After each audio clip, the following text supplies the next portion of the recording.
Media మిత్రులందరికీ ముందుగా నా హృదయపూర్వకమైనటువంటి నమస్కారాలు, ధన్యవాదాలు కూడా.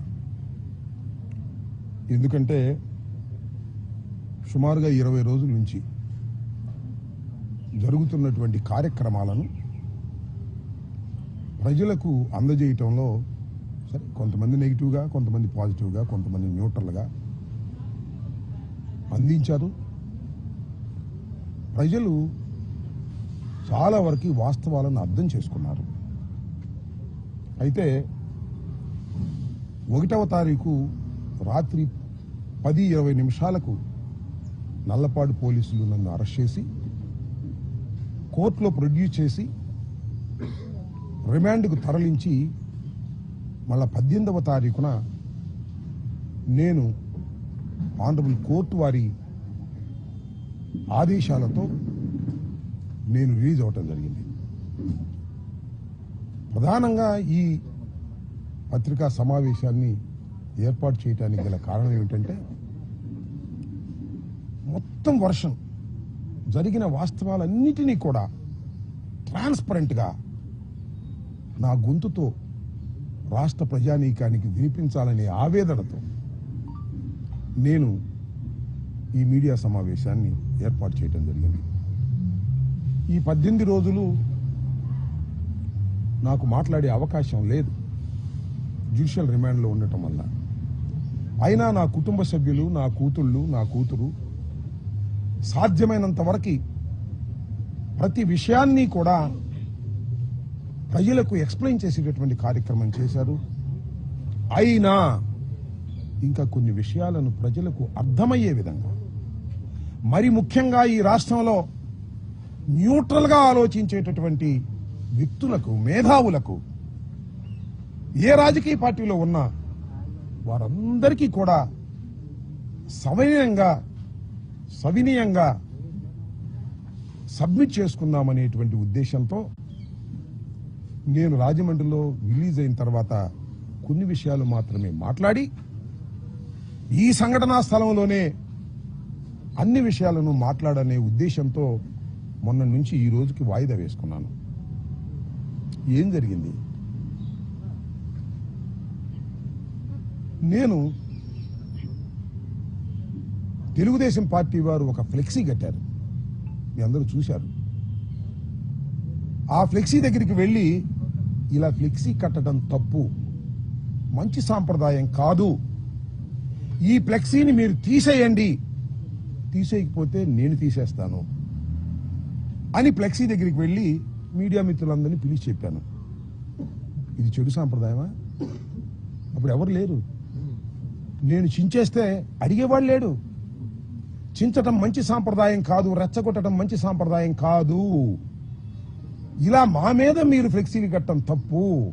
మీ గొప్పతనాన్ని గురించి కట్టుకోండి, చంద్రబాబు గొప్పవాడని కట్టుకోండి, జగన్మోహన్ రెడ్డి గారిని దూషిస్తూ, సుబ్బారెడ్డి గారిని దూషిస్తూ, కరుణాకర్ రెడ్డి గారిని దూషిస్తూ మీరు కట్టకండి తప్పు అని చెప్పాలని ఆవేదనతో నేను వెళ్ళానే. వెళ్ళి చించేయలేదే, చెప్పాను, వచ్చేశాను. ఇది జరిగినటువంటి అంశం. నెక్స్ట్ రోజు రాష్ట్ర వ్యాపితంగా పిలుపునిచ్చింది వైఎస్ఆర్ కాంగ్రెస్ పార్టీ. ఇలా తప్పుడు ప్రచారం చేస్తున్నారు, ఫ్లెక్సీలు కడుతున్నారు, దీని మీద గుళ్ళల్లో పూజ చేసేయి. ఎందుకంటే లడ్డూకు సంబంధించినటువంటి అంశం అది, పవిత్రమైన లడ్డూకు సంబంధించిన అంశం అది. వెళ్లి గుళ్ళల్లో పూజ చేసి చంద్రబాబు నాయుడు గారి విధానం గాని, ఆలోచన గాని మార్చమని భగవంతుని ప్రార్థించమని మాకు పిలుపు వచ్చింది. ఆ దగ్గరలో ఉన్న వెంకటేశ్వర స్వామి గుడికి వెళ్ళాను, పర్మిషన్ తీసుకుని వెళ్ళాను, పూజలు చేశాం. అప్పుడు నల్లపాడు పోలీస్ సిఐ నాకు ఫోన్ చేశాడు, వంశీ. ఎస్పీ గారు అడగమన్నారండి, మీరు ఆ ఫ్లెక్సీని చింపడానికి వెళ్తున్నారా లేక పూజకి వెళ్తున్నారా అని. ఎందుకు చింపుతామయ్యా, పూజకి వెళ్తున్నాము అంతే తప్ప చింపే ప్రశ్న ఉద్భవించదు అని చెప్పా. పూజ చేసి వస్తుంటే ఏం జరిగిందో మీరు అందరూ చూశారు. కర్రలు, రాడ్లు తీసుకుని నా కారు మీదకి వచ్చారు, నా కారును కొట్టే ప్రయత్నం చేశారు, తిట్టారు, బూతులు, భయంకరమైన బూతులు. మీరు చూశారు ఒక మహిళ ఎలా తిట్టిందో ఆమె సంగతి కూడా తర్వాత చెప్తా నేను. అందరూ ఫిల్దీ లాంగ్వేజ్ ఇష్టం వచ్చినట్టుగా ఎమ్మ ఎక్క తిడుతుంటే ఎస్ ఆవేశం వచ్చింది. స్పర్ ఆఫ్ ది మూమెంట్ బయటకు వచ్చి నేను కూడా బూతులు మాట్లాడాను. It is a purely reaction. నా ఉద్దేశం అది కాదు. It is a reaction. ఎదుటివాడు చేయొత్తుంటే పట్టుకోవటం, ఎదుటివాడు తిడుతుంటే తిరిగి తిట్టడం, ఇది మాత్రమే జరిగింది. ఏం జరిగిందని తర్వాత వాళ్ళు తిట్టారు, నా కారు మీద కొట్టారు, నేను తిరిగి తిట్టాను, ఇంటికి వచ్చేసాను. ఆలోచించాను 1-2 సార్లు, ఎందుకు రా తొందరపడ్డాను.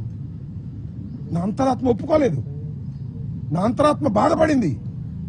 వెంటనే వాలంటరీగా వచ్చి మీ అందరి సమక్షంలో 4:20 నిమిషాలకో 4:30కో మళ్ళా ప్రెస్ మీట్ అరేంజ్ చేసి, నేను చంద్రబాబు నాయుడు గారిని ఉద్దేశించి తిట్టలేదు, ఆ స్పెర్ ఆఫ్ ది మూమెంట్ లో ఒక చిన్న ఆవేశంలో వాళ్ళు తిడుతున్నారనేటువంటి ఉద్దేశంతో నేను ప్రతిస్పందించి తిట్టాను. అయినా తప్పే అది. నేను ఈ వయసులో ఇంత సీనియర్ అయ్యుండి తిట్టి ఉండవలసింది కాదు అని పశ్చాత్తాపడ్డాను. పడ్డానా పడలేదా? పశ్చాత్తాపడితే చెప్తారుగా చాలా మంది, పశ్చాత్తాపానికి మించిన ప్రాయచిత్తం లేదని నేను పశ్చాత్తాపడ్డాను. ఏం జరిగిందండి తర్వాత? ఎంత ఘోరం అండి. నా ఇంటి మీదకి వచ్చారండి, ఎంతమంది వచ్చారండి, ఎంతసేపు ఉన్నారండి? 5ంటికి వచ్చారు. ఇది 4:20కి నా సమావేశం జరిగితే మీరందరూ ఉన్నారు, మీడియా అంతా ఉంది, ఎవరు వెళ్ళలేదు. 5ంటికి వచ్చారు. ఎప్పుడు దాకా ఉన్నారండి? రాత్రి 12 దాటేంతవరకే ఉన్నారు. ఇక్కడే బ్యాచ్లుగా వస్తున్నారు. పెదకూరపాడు వాళ్ళు వస్తారు, వినుకొండ వాళ్ళు వస్తారు, సత్తెనపల్లి వాళ్ళు వస్తారు, భాష్యం స్టూడెంట్స్ వస్తారు, విధ్వంసం చేస్తారు. గదిలో ఉన్నారు. 10-20 నిమిషాలకు తీసుకెళ్లారు. నా ఇంటి మీద నా పిల్లలు ఉన్నారు, నా మనవాళ్ళు ఉన్నారు, తరిమారు, పగలగొట్టారు. పోలీసులు లేరా? అందరు పోలీసులు ఉన్నారుగా. ఆపే ప్రయత్నం చేశారా? 1 గంట కాదు, 2 గంటలు కాదు, ఇంతకుముందు కూడా దాడులు చూసాం. వస్తారు, స్పరావతి కొట్టప్పుడు కొడతారు, పారిపోతారు. అలా కాదు ఇది, అలా కానే కాదు ఇది. 7 గంటల సేపు ఖరారా నృత్యం చేశారు ఇక్కడ. ఎవరి మద్దతుతో చేశారు? ఇక్కడ పోలీసుల మద్దతుతో చేశారు. రక్షించవలసిన వాళ్ళు పోలీసులు, హింసాత్మక సంఘటనలు చేస్తున్న వాళ్ళు తెలుగుదేశం గూండాలు. పోలీసు గూండాలు ఏకమైపోయారే, ఎక్కడ చూశారా? ఇప్పుడన్నా విన్నారా? పోలీసులు గూండాలు ఏకమైపోయి అతి దారుణంగా పగలగొట్టే కార్యక్రమం చేశారు, కొట్టే కార్యక్రమం చేశారు. ఈ ధర్మమైన ప్రజాస్వామ్యంలో నేను అడుగుతా ఉన్నా, రాష్ట్ర ప్రజానీకాన్ని అడుగుతా ఉన్నా, సుఖంగా జీవించాలని కోరుకునేటటువంటి పౌరులు అడుగుతా ఉన్నా. సీఐలు పర్యవేక్షణ, ఎందుకంటే ఇక్కడికి వచ్చిన వాళ్ళ మీద మళ్ళీ ఎదురుదాడి చేస్తారేమో వైఎస్ఆర్ కాంగ్రెస్ పార్టీ వాళ్ళని. బయటే వాళ్ళని కొట్టి పంపించారు, నన్ను చూడటానికి వచ్చేవాడిని. మీకు చిత్రం చెప్పనా? ఒక సిఐ గంగా వెంకటేశ్వర్లు లోపలికి వచ్చాడు, వీళ్ళందరినీ తీసుకొచ్చాడు. సార్ పారిపోండి, పోలీసు చెప్తున్నాడు పారిపోండి అని. నువ్వు రక్షణ కల్పించలేం, పారిపోండి అంటున్నాడు. ఈ గోడ దిగి పారిపోండి అన్నాడు. మిస్టర్ గంగా వెంకటేశ్వర్లు, అంతా నువ్వే దాడి చేస్తున్నావు, పారిపోవటం కంటే చచ్చిపోవటం మేలు, పారిపోను అని చెప్పా. ఇలాంటి సంఘటన ఎప్పుడన్నా విన్నారా మీరు చరిత్రలో? సినిమాల్లో అయినా చూసారా? ఎంత దారుణం అండి ఇది. ఒక మాజీ శాసనసభ్యుడిని, 68 సంవత్సరాల వయసు కలిగిన ఒక సీనియర్ నాయకుడిని, చెన్నారెడ్డి ముఖ్యమంత్రిగా ఉన్న దగ్గర నుంచి రాజకీయాల్లో ఉన్నవాడిని, ఎన్టీ రామారావు శాసనసభలో ఉన్నప్పుడు నేను శాసనసభలో ఉన్నాను, చంద్రబాబు శాసనసభలో ఉన్నప్పుడు నేను శాసనసభలో ఉన్నాను. ఇంత దారుణం అండి, ఇంత అన్యాయం అండి, దీన్ని స్పందించరండి. That's all. అది పట్టుకెళ్ళారు 10-20 నిమిషాలకి లాకప్లో పెట్టారు. పెట్టుకొని ఐ డోంట్ కేర్ అన్నా. అక్కడ మీకు ఒక సంఘటన చెప్తా. 2:30కి నన్ను లెగ్గొట్టి కానిస్టేబుల్ గంగా వెంకటేశ్వర్లు పైకి తీసుకెళ్లారు. నేను కోర్టులో కూడా చెప్పాను. చాలా మంది నమ్మల. అబద్ధం చెప్పను, పోలీసు వాళ్ళ మీద అసలు అబద్ధం చెప్పను. కొట్టడానికి ప్రయత్నం చేశారు. 68 ఏళ్ల శాసనసభ్యుడిగా 2 సార్లు చేసి ముఖ్యమంత్రి దగ్గర మంత్రిగా చేసినటువంటి వ్యక్తిని ఏపీఐసీ చైర్మన్ చేశాను, అనేక బాధ్యతలు చేశాను. ఇద్దరు కలిసి కొట్టడానికి ప్రయత్నం చేశారు. మళ్ళీ ఎందుకు అనుకున్నారో మాకు తెలియదు. వెనక్కి వచ్చేసారు, కూర్చోబెట్టారు, కాళ్ళు పగలు తీశారు. 2 కానిస్టేబుల్స్ కూడా ఉన్నారు. వాళ్ళు ఎవరో నాకు తెలుసు, పేర్లు కూడా తెలుసు. దీని మీద న్యాయస్థానానికి వెళ్తాను, ఈ అన్యాయాన్ని ఎదుర్కోవడానికి ప్రయత్నం చేస్తాను. ఏందండి ఇంకొక బాధాకరమైన విషయం మీరు గమనించారో లేదో, నాకు బెయిల్ రాకుండా ఉండేందుకు ఈ వంశీ అనే ఆయన రిమాండ్ రిపోర్ట్లో ఏం రాశాడో తెలుసా? నేను చంద్రబాబుని తిట్టానని కాదు, అరే కమ్మ నా కొడకల్లారా, కమ్మ నా కొడుకులు ఇక్కడ ఉంటే చంపేస్తా, చంద్రబాబు కమ్మ నా కొడక. నేన్నానా? చెప్పండి, విన్నారా మీరు ఎప్పుడన్నా? కులం పెట్టి తిట్టానా? నాకు 3 కూతుళ్ళు, భర్తలు 3, నేను నా భార్య, మొత్తం 8 మంది నా కోర్ ఫ్యామిలీ. 8 మందిలో 4 కాపులం, 2 కమ్మ సామాజిక వర్గానికి చెందిన అల్లుళ్ళు. నాకు వాళ్ళు తిట్టాను. నేను కమ్మ నా కొడకల్లారా అని తిట్టానంట. రాస్తాడు వంశీ, ఆయన చౌదరి గారే రాసి కోర్టులో ప్రొడ్యూస్ చేశారు. అంబటరాంబాబు కులం పెట్టి తిట్టాడు, చంద్రబాబుని కులం పెట్టి తిట్టాడు, కులాలను రెచ్చగొడుతున్నాడు. కులం పేరెత్తింది మీరే మొదటిగా, కులాలను రెచ్చగొడుతున్నాడు. ఇదిగో చదివి వినిపిస్తా. రిమాండ్ రిపోర్ట్లో, at chilli center Ambati terrorized the common people going on the road. He also threaten to kill Telugu Desam party cadre. Telugu Desam party cadre చంపేస్తానంట. He created a ruckus by interrupting people walking on the road and swearing at them by abusive language. బూతులు తిడుతూ abusive language లో తిట్టేటటువంటి ప్రయత్నం చేశానంట.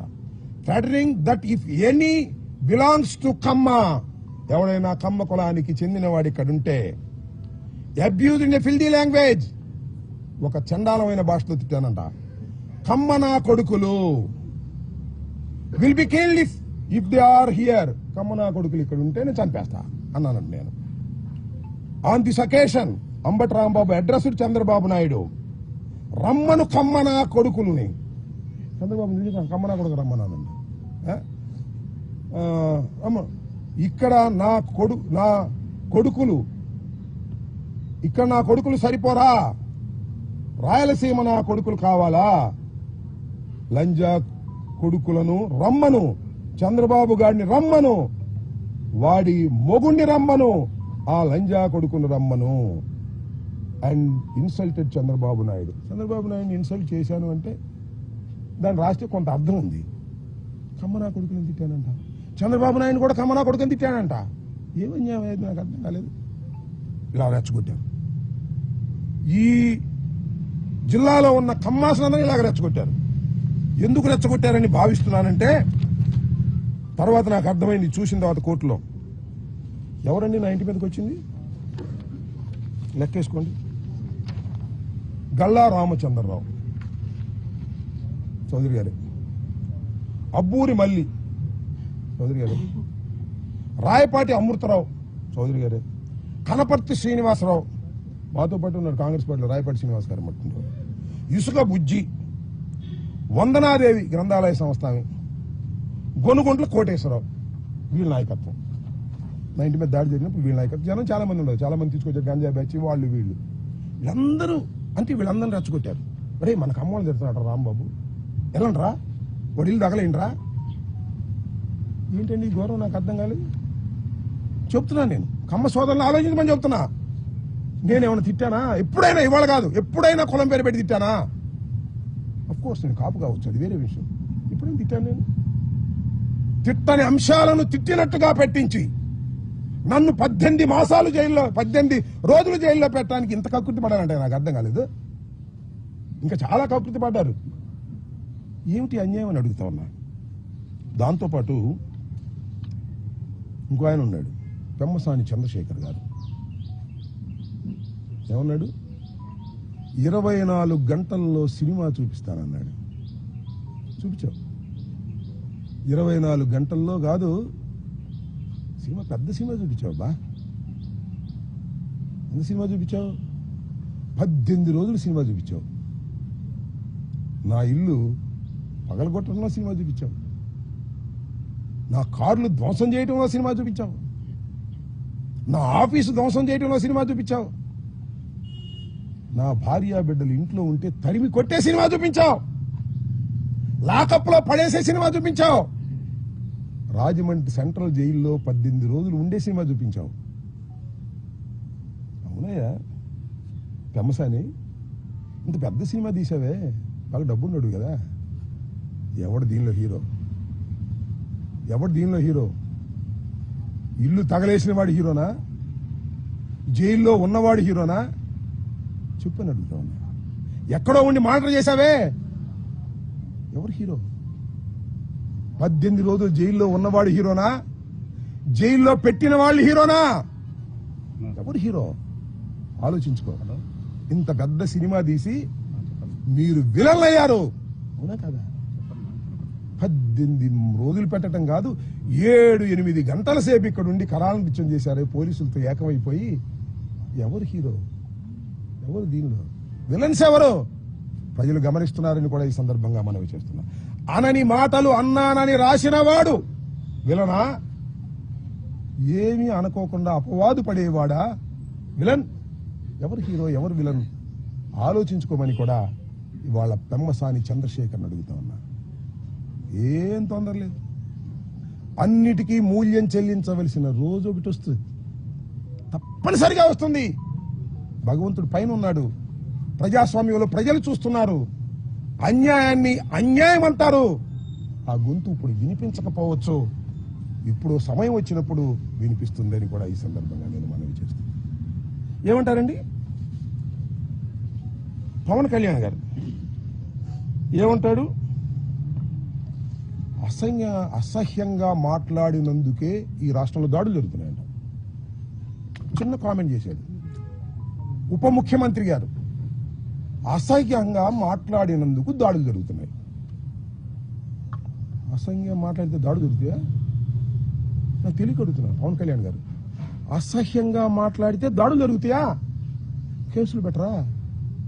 అనుకున్నాం కాసేపు. నేను అసహ్యంగా మాట్లాడాను, పొరపాటుని క్షమాపణ చెప్పానే, రియలైజ్ అయ్యానే, పశ్చాత్తాపడ్డానే, అయినా దాడులు చేస్తారా? దాడులు చేయటాన్ని సమర్థించావు పవన్ కళ్యాణ్ గారు, తప్పయ్యా. ఉప ముఖ్యమంత్రి గారు తప్పు. నువ్వు అసహ్యంగా మాట్లాడాలా? నేను అడుగుతా ఉన్నా. గౌరవనీయులైనటువంటి ఉప ముఖ్యమంత్రి గారిని, జనసేన అధిపతి పవన్ కళ్యాణ్ గారిని నేను సూటిగా అడుగుతా ఉన్నా. మీరు అసహ్యంగా ఎప్పుడు మాట్లాడలేదా? గుర్తు చేసుకోండి. గుర్తు చేయకపోతే నేను చెప్తా వినండి. ఏమన్నారు మీరు? ఏమన్నారు గుర్తుందా? ఇప్పుడు వింటున్నారా మీరు? వినకపోతే యూట్యూబ్ ఆన్ చేసుకుని నేను మాట్లాడే మాటలు వినండి. వైసీపీ ఎమ్మెల్యే నా కొడకల్లారా, చెప్పు పైకి తీసావు. ఎక్కడా స్పర్ ఆఫ్ ది మూమెంట్ కాదు, గొడవలో కాదు, ఒక వేదిక మీద, నీ జనసేన నాయకులందరూ కూర్చున్నటువంటి వేదిక మీద, మీడియా అంతా ఉన్నటువంటి వేదిక మీద ఒక మైక్ పెట్టుకుని మాట్లాడావు. నేను అలా కాదు. Spur of the moment, mic లేదు, కారులో ఉన్నాను, క్షమాపణ చెప్పాను. నువ్వు వైసీపీ ఎమ్మెల్యే నా కొడకల్లారా అన్నావే, నేను అప్పుడు ఎమ్మెల్యేనేగా. నా కొడక అంటే అర్థం ఏంటో తెలుసా నీకు పవన్ కళ్యాణ్ గారు? నేను అడుగుతా ఉన్నా, ఇప్పుడైనా పశ్చాత్తాపడ్డా నీ జన్మలో? ఇప్పుడైనా పశ్చాత్తాపడ్డావా? నేను పడ్డానయ్యా, ఎమ్మటే వితిన్ అవర్స్ లో పడ్డా. నా మీద దాడి చేయటం కరెక్ట్ అంటావు నువ్వు ఎప్పుడైనా పశ్చాత్తాపడ్డావా? పోనీ ఇప్పటికైనా పశ్చాత్తాపడుతున్నావా? నీకైతే లైసెన్స్ ఉంది, ఎవరైనా తిట్టొచ్చు. మేము స్పర్ ఆఫ్ ది మూమెంట్ లో తిడితే దాడులు చేసుకోవడానికి లైసెన్స్ ఇస్తావు. ఏంటిది నాకు అర్థం కాదా? సపోర్ట్ చేసుకో చంద్రబాబు, మాకేం అభ్యంతరం లేదు. అన్యాయం అనలేని వాడివి నువ్వే ఉప ముఖ్యమంత్రివే, నీకు చంద్రబాబుకి తేడా ఏంటని అడుగుతా ఉన్నా. అంతేకాదు, వాళ్ళ అన్నగారు నాగేంద్ర బాబు గారు సీఎం తిడితే ముద్దు పెట్టుకుంటారు, జైల్లో పెట్టక అన్నాడు. అయినా అంబటి రాంబాబు కాపును ఆపాదిస్తారేంటి అంటే నేను కాపును కాదనమాట, వాళ్ళే కాపులు అనమాట. ఏమండి, అంబటి రాంబాబు కాపును ఆపాదిస్తారేంటి? కాపును కదా నేను. సందర్భం వచ్చినప్పుడు కాపుల కోసం గొంతెత్తిన వాడిని కూడా మనం చేస్తున్నా. మీరు గొంతులు మూసుకున్నారయ్యా. నువ్వు మీ తమ్ముడు పవన్ కళ్యాణ్ చిరంజీవి గొంతెత్తాడు, గుర్తు చేస్తున్నా. చంద్రబాబు నాయుడు కాపుల్ని బీసీలో చేరుస్తానని ప్రామిస్ చేస్తే చేర్చకపోతే ముద్రగడ పద్మనాభం ఉద్యమ శంఖాన్ని ఊదితే ముద్రగడ పద్మనాభాన్ని తీసుకెళ్లి హాస్పిటల్లో పెట్టి చిత్రహింసలు గురి చేస్తుంటే ఈ అంబటి రాంబాబు గొంతెత్తాడు కాపుల తరపున. నేను కమ్మ ద్వేషిని కాదు, నా కులం తరపున గొంతెత్తాను. నువ్వు ఇచ్చిన వాగ్దానాన్ని నెరవేర్చలేదని ముద్రగడ పద్మనాభం ఉద్యమం చేస్తుంటే హైయత్తులో మీటింగ్ పెట్టాం. మహానుభావుడు దాసరి నారాయణరావు గారు వచ్చాడు, చిరంజీవి గారు వచ్చారయ్యా. చిరంజీవి గారు మీ అన్న చిరంజీవి గారు వచ్చాడు. మీ అందరూ ఆయన గొప్పతనంతోనే మీరు మనుషులయ్యారు. చిరంజీవి గారు వచ్చాడు, దాసనారాయణ గారు వచ్చాడు, బొత్స సత్యనారాయణ గారు కోఆర్డినేట్ చేశాడు. వెళ్ళి రిక్వెస్ట్ చేస్తే తోట చంద్రశేఖర్ గారు, శ్రీరామచంద్రయ్య, పల్లవరాజు గారు, కన్నబాబు గారు అందరూ వచ్చారు. వచ్చి ఇప్పుడు ఒకటే చెప్పారు, వంగవీటి మోహన రంగారావును కోల్పోయాం గాని ముద్రగడ పద్మనాభాన్ని కోల్పోవడానికి సిద్ధంగా లేవు, ఖబర్దార్ అని చిరంజీవి గారు మాట్లాడాడు, దాసనారాయణరావు గారు మాట్లాడాడు. ఎక్కడున్నారు అప్పుడు మీరు? ఏమండి నాగబాబు గారు, చాలా ఎత్తు పెరిగారు మీరు. ఎక్కడున్నారండి అప్పుడు? మీకు ఫోన్ల కోసం ట్రై చేస్తే దొరకలేదండి మీరు. పవన్ కళ్యాణ్ గారు దొరకలేదండి. ముద్రగడ పద్మనాభం గారు తర్వాత చెప్పాడు నాకు, ఎన్నిసార్లు ఫోన్ చేసినా పవన్ కళ్యాణ్ గారు ఎత్తట్లేదండి అని. నేను కాపులు నాయకుడని జగన్మోహన్ రెడ్డి అంటే ఈడట కాపోతాడంటావు నువ్వు. కాపుల కోసం గొంతెత్తిన వాడినయ్యా, కాపులకు అన్యాయం జరిగితే తప్పని చెప్పిన వాడినయ్యా, 10 మందిని పోగేసి హయత్లో మీటింగ్ పెట్టి ముద్రగడ పద్మనాభాన్ని కాపాడుకోవాలని ప్రయత్నం చేసినటువంటి మనసున్న వాడినయ్యా. నేను కమ్మ వ్యతిరేకని కాదయ్యా, కాపు కులంలో పుట్టాను కాబట్టి నా కులానికి అన్యాయం జరుగుతుంటే మాట్లాడాలని ప్రయత్నం చేసినటువంటి వ్యక్తిని కాపు కాదంటావా నువ్వు? మీరే కాపులా? మీరే కాపులా అంటున్నా. ఏమండి, చంద్రబాబుని తిడితే అనుకోని కాసేపు కమ్మవారిని తిట్టినట్ట. ఏమండి, చంద్రబాబుని తిడితే కమ్మవారిని తిట్టినట్ట. రాంబాబుని తిడితే రాంబాబు ఇల్లు తగలేస్తే, రాంబాబుని చంపడానికి ప్రయత్నం చేస్తే, రాంబాబు కారులు ధ్వంసం చేస్తే ఎవరిని చేసినట్టు అంటే నేను కులం లేని అనాథన ఈ రాష్ట్రంలో, నేను కులం లేని అనాథన ఈ రాష్ట్రంలో అని అడుగుతా ఉన్నా. నాకెవరు రియాక్ట్ కారని అనుకోకండి అని మనవి చేస్తున్నా. రియాక్ట్ అయ్యే రోజు ఒకటి వస్తుందని మనవి చేస్తున్నా. ఏంటి అన్యాయం? చంద్రబాబుని తిడితే కమ్మవారికి కోపం వస్తుంది, రాంబాబుని కొట్టినా తిట్టినా దౌర్జన్యం చేసినా ఎవరికి కోపం రాకూడదు. పవన్ కళ్యాణ్ గారు చెప్తున్నాడు, నాగేంద్ర బాబు గారు చెప్తున్నారు, మీరెవరికి కోపం రావద్దండి. ఎన్నాళ్ళు తాగుతారయ్యా చంద్రబాబు నాయుడు మోచేతి నీళ్ళు? ఎన్నాళ్ళు తాగుతారు చెప్పండి? నీకు మంత్రి స్థానాన్ని ఎగ్గొట్టినా కూడా నువ్వేం మాట్లాడు. ఏమిటి అన్యాయం అని అడుగుతా ఉన్నా. గుర్తుపెట్టుకోండి, నేను చెప్తున్నా, every dog has its own day. ప్రతి కుక్కకి ఒక రోజు వస్తుంది, దిస్ ద సేయింగ్. ఈ రాంబాబు అనే కుక్కకి కూడా ఒక రోజు వస్తుంది.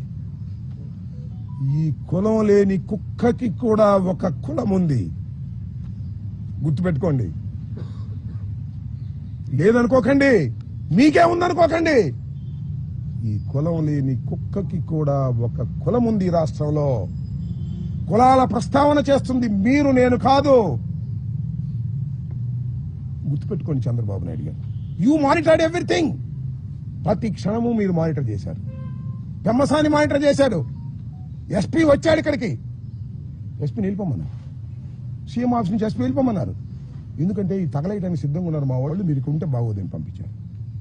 ఇప్పుడైనా చూశారండి, 7 గంటలు 8 గంటల సేపు రవిడీజం చేస్తుంటే రోడ్డు మీద పోలీసులు కాపలా కాశారు. ఏమిటి అన్యాయం అంటున్నా. ఇంత దుర్మార్గమైనటువంటి కార్యక్రమం చేసి 18 రోజులు జైల్లో పెట్టారు. ఏం చేశారు మీరు? 18 రోజులు జైల్లో పెడితే రాంబాబు భయపడతాడా? రాంబాబు భయపడతాడా అంటున్నా. 89లో రాజకీయాల్లోకి వచ్చిన వాడిని, విద్యార్థి దశ నుంచి రాజకీయాల్లో ఉన్నవాడిని, అనేక ఆటుపోట్లు ఎదుర్కొన్నవాడిని. రాగానే నేనేది అందరం ఎక్కలా, కష్టపడి పైకి వచ్చా. విద్యార్థి దశ నుంచి కూడా నన్ను భయపెడతారా? కేసులు పెట్టి భయపెడతారా? కేసులు పెడితే భయపడతానా? జైల్లో ఉంటే భయపడతానా? 18 రోజులకే బెయిల్ వచ్చింది. 18 మాసాలకు వచ్చిన ఈ అంబటి రాంబాబు చెక్కు చెదరడని కూడా మనం చేస్తున్నాం. రెడ్ బుక్ లో అంతవరకే రాశారా? నాకు ఇది ఇన్ఫర్మేషన్ ఉంది. ఎలిమినేట్ చేసేయాలని కూడా రాశారట. పోలీసుల సహకారంతో చంపేయాలని కూడా రాశారంట. లోకేష్ నాయకత్వంలో, చంద్రబాబు నాయకత్వంలో పోలీసుల సహకారంతో చంపైనా చంపేస్తారు. ఎందుకంటే పోలీసుల సహకారంతో మనుషుల్ని హత్య చేసేటటువంటి అలవాటు ఉంది చంద్రబాబు నీకు. ఆ అలవాటే మీ అబ్బాయికి వచ్చింది. చూస్తా అది కూడా. ఈ వైఎస్ఆర్ కాంగ్రెస్ పార్టీలో జగన్మోహన్ రెడ్డి గారి వెంట ఉండి నేను మాటకి చీటికి మాటకి పార్టీలు మార్చిన వాడిని కాదు. ఆ రోజున కాంగ్రెస్ లో డాక్టర్ వైఎస్ రాజశేఖర రెడ్డి వెంట ఉన్నాను. రాజశేఖర రెడ్డి గారు మరణించిన తర్వాత జగన్మోహన్ రెడ్డి వెంట నడుస్తున్నాను. చీటికి మాటికి పార్టీలు మార్చి అధికారం ఎక్కడుంటే అక్కడ తాపత్రయపడేటటువంటి వ్యక్తిని కాదు. కష్టాన్ని నష్టాన్ని భరించగలిగినటువంటి వ్యక్తిని. ఎప్పుడు హంసతూలిక తల్పాల మీద ఉండాలనుకోవటంలా మట్టి గెడ్డల్లో కూడా ఉండాలనుకుంటున్నా. జైల్లో నేల మీద ఉండాలనుకుంటున్నా. నన్ను ఏం చేస్తారు మీరు? కేసు మీద కేసు పెట్టారు. ఉండాలి ట్విస్ట్. బెయిల్ రాగానే ఇంకో కేసు పెట్టారు. దానిలో బెయిల్ రాగా ఇంకో కేసు పెట్టారు. ఎన్ని పెట్టుకుంటారే? సంవత్సరం అటు పెట్టుకుంటారా? రాజమండ్రిలో చెప్పొచ్చా ఇల్లు వస్తానన్నా, అటు అనకూడదు సార్. జైలు దగ్గర ఇల్లు వస్తాను అనకూడదు అన్నారు. ఈ 5 సంవత్సరాల్లో మళ్ళా పంపిస్తారా లోకేష్? నేను సిద్ధంగా ఉన్నాను రావడానికి అని కూడా చెప్పా. I don't care. తగ్గను. ఎన్ని కేసులు పెట్టుకున్నా తగ్గను. సావనైనా చస్తాను గాని అంబటి రాంబాబు తగ్గే ప్రశ్నే రాదు. చంపితే చస్తా, బ్రతికుంటే సాధిస్తా, చంపేస్తే సమాధి సాధిస్తా. చంద్రబాబు గుర్తుపెట్టుకో. భయపడే ప్రశ్న ఉద్భవించదని కూడా ఈ సందర్భంగా నేను చెప్పదలుచుకున్నా. ఎంత దారుణమండి, ఎంత అన్యాయం అండి. ఎవరండి వీళ్ళందరూ? నాకు అర్థం కాదు. నల్లపాడి సిఐ లేదు, పట్టాపురం సిఐ, ఇద్దరు పర్యవేక్షణలో. ఇక్కడ ఒక్క విషయాన్ని నేను మీకు చెప్పదలుచుకున్నా ఈ సందర్భంగా. అది కూడా నేనన్న మాటలు కాదు. మొన్న తిరుపతిలో ఒక సమావేశం జరిగింది. ఏం సమావేశం అది? పద్మ వికాసం అంటే బీజేపీ వాళ్ళ మీటింగ్. దానిలో బీజేపీ ఎమ్మెల్యే గారు ఆదినారాయణ రెడ్డి గారు పాల్గొన్నాడు. మీరు చూసే ఉంటారు పత్రికల్లో. ఆదినారాయణ రెడ్డి గారిని కాళహస్తి ఆనంద్ అడిగాడంట, ఎలా ఉందండి ఈ ప్రభుత్వం అని. అప్పుడు ఆయన ఏం చెప్పాడంటే, ఆయన చెప్పిన మాటలు నేను చెప్పిన మాటలు కదా సుమా. గజ్జల మల్లారెడ్డి గారు కవి, ఎన్టీ రామారావు గారు ప్రభుత్వం ఉన్నప్పుడు గజ్జల మల్లారెడ్డి గారిని ఒక ఆయన అడిగాడంటే ఎలా ఉందండి ప్రభుత్వం అని. ఎన్టీ రామారావు గారి ప్రభుత్వం కమ్మగా ఉంది అన్నాడు. ఇది కూడా అంతే, చంద్రబాబు నాయుడు గారి ప్రభుత్వం కమ్మగా ఉంది. కమ్మంటే తెలుసుగా అన్నాడు ఆయనే, నేను అన్నగా మాటలు కాదు ఇది. సరే మొన్న ఏదో నేను అట్టాలేదు ఏదో చెప్పాడు, కానీ అది కోట్ చేస్తున్నాను. చంద్రబాబు నాయుడు గారి కమ్మని ప్రభుత్వానికి పవన్ కళ్యాణ్ గారు కాపు కాస్తున్నాడు. ఎన్నాళ్ళు కాస్తావే కాపు? మా ఇంటి మీద దాడి జరిగినా కాపు కాస్తావా? కందుకూరులో నీ కులం వాడిని చంపేసినా కాపు కాస్తావా? మమ్మల్ని చంపేసినా కాపు కాస్తావా? కాయ్, నీ బలం నీ కులం గుర్తుపెట్టుకో. నీ బలం నీ కులం. చంద్రబాబు బలం నువ్వు. అర్థమైందా? చంద్రబాబు బలం నువ్వు, నీ బలం కులం. రాజకీయం చేస్తున్నావు, పిచ్చి రాజకీయం చేసుకో, అభ్యంతరం లేదు. కానీ మమ్మల్ని చంపేసినా కూడా నువ్వు కాపు కాస్తానంటే ప్రజలు ఒప్పుకోరనేది కూడా ఈ సందర్భంగా గుర్తు చేస్తున్నా. టైం విల్ కమ్, పరిస్థితులు వస్తాయి. 20 మాసాలు అయిపోయింది ఈ ప్రభుత్వానికి. నేనేమి విధ్వంసకారుని కాదు. నా మీదకి వచ్చారే వందనాదేవి గారు, చూశారుగా ఏం తిట్టిందో. ఒక మహిళ, ఆమెది కూడా సత్యనపల్లె, అబ్బూరు మళ్ళీ కూడా సత్యనపల్లె. సత్యనపల్లి మంత్రిగా చేశా. ఇప్పుడైనా హింస చేశానా నేను? ఎవరి మీద తప్పుడు కేసులు పెట్టానా నేను? ఎవరి మీద రౌడీజం చేశానా నేను? పవర్ ఉందా నాకు? ఎమ్మెల్యేగా ఉన్నాను, మంత్రిగా ఉన్నాను, పోలీస్ వ్యవస్థ నా దగ్గర ఉంది. ఎప్పుడేం చేశానా? లేదు కమ్మాస్ మీద ఎప్పుడన్నా దౌర్జన్యం చేశానా? కమ్మాస్ నాకు ఎంతమంది నా అభిమానులు ఉన్నారు సత్యనపల్లి, వెళ్ళండి. వందనాదేవి గారు అంటుందమ్మా, ఏం తిడుతుందయ్యా బాబు. తల్లి వందనాదేవి, తల్లి నీకు వందనమమ్మా, ఎంత బ్రహ్మాండంగా తిట్టావు తల్లి, అందరూ చూశారు సోషల్ మీడియాలో అంటుంది. ఇంకో మహాతల్లి మైకి దగ్గర మాత్రమే హోంమంత్రి అంబటి రాంబాబు గారిని ఎవరు అన్నారో చూపించండి, వాళ్ళ మీద యాక్షన్ తీసుకుంటామని. ఏం చూపించాలి ఇంకా నా బొంద. వందనాదేవి ఆ తల్లికి వందనం చేసిందిగా, పచ్చి బూతులు. ఒక మహిళ తిట్టకూడదని బూతులు తిడితే దాని మీద యాక్షన్ తీసుకోరా? నా ఇల్లు తగలేస్తే దాని మీద యాక్షన్ తీసుకోరా? నా కారులు తగలేస్తే దాని మీద యాక్షన్ తీసుకోరా? నా భార్య బిడ్డను తరిమి కొడితే దాని మీద యాక్షన్ తీసుకోరా? కేసు కట్టరా? వాళ్ళని వదిలేస్తారు. నేను పొరపాటుని అని క్షమాపణ చెబితే నన్ను అరెస్ట్ చేసి లోపల పెడతారు. ఎక్కడుంది ప్రజాస్వామ్యం? కలకాలం ఇలాగే ఉంటుందా? అందరూ మీ ఆఫీసర్లే, మీ ఆఫీసర్ ఇష్టం వచ్చి రాస్తారు. ఎస్పీ వస్తే రానియరు, పోలీసులు కాపలా కాస్తారు, ఇల్లు పగల కొడతారు. ఏంటి అన్యాయం? ధర్మమేనా అని అడుగుతాను. సరే, పవన్ కళ్యాణ్ గారి ధర్మమే అన్నాడు, అలాగే నాగేంద్ర బాబు గారి ధర్మమే అన్నాడు. మీకు ధన్యవాదాలు. ధర్మమే అన్న మీకు బహుధన్యవాదాలని మనం చేస్తున్నాం. ధర్మం కాదని కూడా అన్నారు కొంతమంది. బీజేపీకి చెందిన విష్ణువర్ధన్ రాజు కూటమిలో సభ్యుడు అంబటి రాంబాబు ఇంటి మీద దాడి చేయటం తప్పు అన్నాడు. సిపిఐ నారాయణ ఏదైనా దాడులు చేయటం తప్పు అన్నాడు. అలాగే జడ శ్రావణ కుమార్ తీవ్రంగా ఖండించాడు. జనసేన రజని ఒక మహిళ, ఆమె జనసేన మహిళగా తెలుసు నాకు, ఆమె ఇంటి పేరే జనసేన నాకు తెలిసినంతవరకు. ఆమె కూడా ఖండించింది తప్పు అంబటి రాంబాబు మీదని.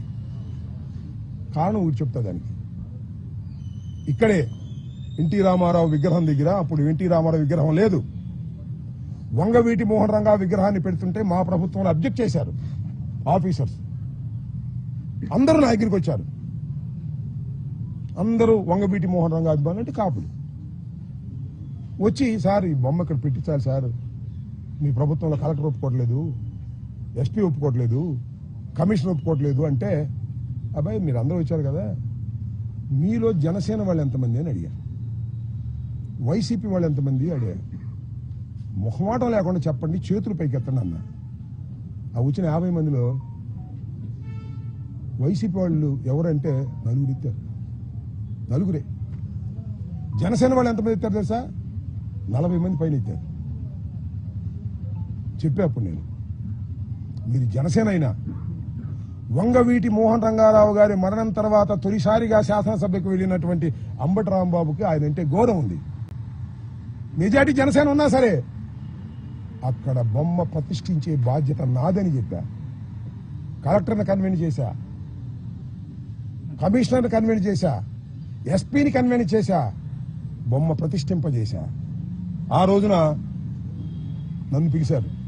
సరే చాలా మంది పిలిచారు కాపుల్ని. ఆ రోజు రజనీ కనపడింది. ఈ అమ్మాయి, సార్ మీకు హ్యాట్సాప్ సార్, అందరూ కాదన్నా మీరు పెట్టారు సార్ అంటే, అమ్మ న్యాయం ప్రకారం పోతాను నేను, మీరు జనసేన అయినా సరే, నువ్వు కూడా గుర్తుపెట్టుకో తల్లి, ఎప్పుడన్నా న్యాయం కోసం పోరాడు, మాకు అన్యాయం జరిగినప్పుడు అన్నా. ఆ అమ్మాయి వాడు బయటకు వచ్చి మాట్లాడుతుంది. సిగ్గు తెచ్చుకోలే జనసేన నాయకులారా, చంద్రబాబు మోచేతి నీళ్ళు తాగటం కాదు, సిగ్గు తెచ్చుకోమని అడుగుతా ఉన్నా. ఇంతమంది న్యూట్రల్స్ ఖండించారు, మీకు భయమా? ఎందుకు ఖండించలేకపోతున్నారు? మీరు తెలుగుదేశం ఒకటేనా? మీరు 2 పార్టీలు కాదా? మీరు ఖండించకపోతే ఏం కాదు, మీకు విలువలు తెలుస్తాయి, మీ విలువలు పెరుగుతాయని నా ఉద్దేశం తప్ప మీరు ఖండించకపోతే పోయేదేమీ లేదు, వచ్చేదేమీ లేదు. ఆల్రెడీ మీరు ఖండించలేదు. శభాష్ రాంబాబు ఇంటి మీద దాడి చేయమని చెప్పారు పవన్ కళ్యాణ్ గారు. శభాష్ రాంబాబు ఇంటి మీద దాడి చేయమన్నాడు నాగేంద్ర బాబు గారు. ఆయనకి మంత్రి స్థానం సంవత్సరం అయింది, ఇవ్వకపోయినా సరే సీఎం ముందు ముద్దు పెట్టుకుంటారు, జైల్లో పెట్టి సీఎం జైల్లో పెడతారా? ఎక్కడ పెట్టారా? ఏంది అన్యాయం? నాకు అర్థం కాదు. ఇంతమంది వీళ్ళందరికీ ఎవరైతే, ఇంకా చాలా మంది నా దృష్టికి రాలేదు, జైల్లో ఉన్నప్పుడు నేను పత్రికలో చూసిన వాళ్ళు మాత్రమే ఇది. వీళ్ళందరికీ ఎవరైతే సిపిఐ నారాయణ గారు, విష్ణుకుమార్ రాజు గారు, జడా శ్రీవణ కుమార్ గారు, జనసేన రజనీ న్యాయవాది గారు, వీళ్ళందరికీ నా హృదయపూర్వకమైనటువంటి ధన్యవాదాలు. ప్రజాస్వామ్యంలో మీరు మాట్లాడవలసిన పద్ధతిలో మాట్లాడారు. తర్వాత మీరు కావాల్సి చంద్రబాబు సపోర్ట్ చేసుకోండి, జనసేనకు సపోర్ట్ చేసుకోండి, మీ విలువలు పెరిగాయని కూడా ఈ సందర్భంగా నేను చెప్పదలుచుకున్నాను. దాంతోపాటు ఏబి వెంకటేశ్వరరావు గారు ఐపీఎస్, ఆయన ఏం మాట్లాడు తెలుసుగా, మాట్లాడి ఆయన కూడా ఏమని, ఎన్టీఆర్ ఆఫీస్ మీద, తెలుగుదేశం ఆఫీస్ మీద దాడి చేసినప్పుడు మీరు యాక్షన్ తీసుకుంటే ఇలాంటి దాడులు జరిగాయి కాదని, అంటే ప్రతీకార చర్యలు చేసుకోవచ్చని చెప్పాడు ఏబి వెంకటేశ్వరరావు గారు. చెప్తాడు ఆయన ఏబి వెంకటేశ్వరరావు గారు అయ్యే చెప్తాడని నాకు తెలుసు. ఆయనకు కూడా ధన్యవాదాలు. ఐపీఎస్ ఆఫీసర్ గారు, మీరు చెప్పారే తెలుగుదేశం ఆఫీస్ మీద దాడి జరిగితే మీరు యాక్షన్ తీసుకోలేదు కాబట్టి ఇలాంటి దాడులు జరుగుతాయని, అది గుర్తొచ్చింది ఆయనకి. ఆయనకు కూడా ఏబి వెంకటేశ్వరరావు గారు మీకు కూడా ధన్యవాదాలు. సపోర్ట్ చేసిన వారికి ధన్యవాదాలు, సపోర్ట్ చేయని వారికి ధన్యవాదాలు. మీరు సపోర్ట్ చేసినా చేయకపోయినా మీ క్యారెక్టర్ ఎస్టాబ్లిష్ అవుతుంది ఇలాంటి సందర్భంలో. పవన్ కళ్యాణ్ గారు ఒక మాట అంటే దాడులు చేయడం తప్పంటే ఎక్కడికి పెరిగేవాడు నువ్వు? ఏ తెలుగుదేశం వదిలిపెట్టిపోయేవాడు కాదు, నీకు రావాల్సినవి వచ్చేవి కాక ఉండేవి కాదు. ఒక మాట దాడులు చేయడం తప్పు అంటే ఎక్కడికో పెరిగేవాడు నువ్వు. నీ పెరుగుదల నువ్వే ఆపుకుంటున్నావు చంద్రబాబు వల్ల, ఆపుకో, ఇబ్బంది ఏమీ లేదు. You don't care also. కాబట్టి నేను చెప్పదలుచుకున్నది ఏమిటంటే, నా ఆవేదనని ఆవిష్కరించుకోవాలనేటువంటి తపనతో జైలు నుంచి వచ్చిన తర్వాత ఈ ప్రెస్ మీట్ పెట్టాలని అనుకున్నాను. నిన్న నేను రావటమే లేట్ అయింది. రావడానికి కూడా ఏందండి నాకు అర్థం కాదు. రాజమండ్రి నుంచి బయలుదేరితే అడుగడుగునా పోలీసులు 30 యాక్ట్ ఉందంటారు. నా ఇల్లు బాలు కొట్టినప్పుడు 30 యాక్ట్ లేదు. నా ఇల్లు బాలు కొట్టినప్పుడు 30 యాక్ట్ లేదు. నేను ప్రశాంతంగా కారులో 10 కార్లు ఎమ్మెల్యే పెట్టుకొస్తే 30 యాక్ట్ వచ్చేసింది, రూల్స్ వచ్చేసినాయి. నా ఇల్లు బాగా కొట్టినప్పుడు రూల్స్ రావు, నా కారులు తగలేసినప్పుడు రూల్స్ రావు. ఏం పోలీసులే మీరు? ఏం పోలీసులు మీరు? పోలీసింగ్ లేకపోతే ఏమైపోతుంది సమాజం? ఇది ధర్మమేనా? నేను అడిగాను అదే విషయం. ఏమయ్యా మా ఇల్లు బాగా కొట్టినప్పుడు 30 యాక్ట్ లేదా?